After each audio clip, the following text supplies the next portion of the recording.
So I want to talk a little bit about why pre-approvals are important. So a lot of times when people start looking for a home, they will not think that it's that important to have a pre-approval ready to go when they start the process. And the reason that that's not the best idea is because as you start looking at homes, and you don't have a pre-approval, then you could miss out on an opportunity that may have been a great fit. It can be really disappointing for people.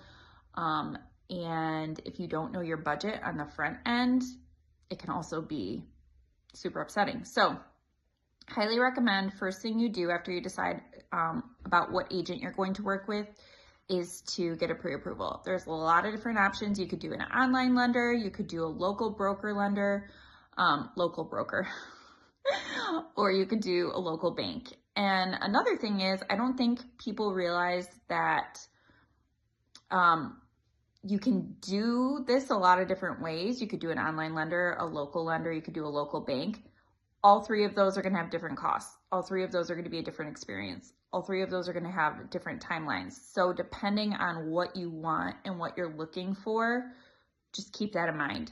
Always ask the lender what their fee is going to be, so that you have that on the front end and you can understand the cost of getting a loan. And again, that's going to change from a local broker to a local bank to an online lender. All of those will be different prices. So that's just something to keep in mind. Another thing is when you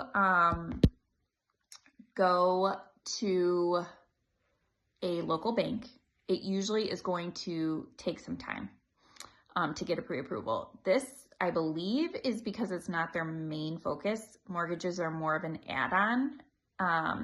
And so it's not like the main service they offer to clients. And so it takes a little bit longer. If you want something to be the quickest, I would suggest a local broker, because that's all they do. All they do is mortgages. So it's like a one-stop shop. And again, nothing wrong with going through a local bank or an online bank. It's really your choice, but there are differences in who you do business with.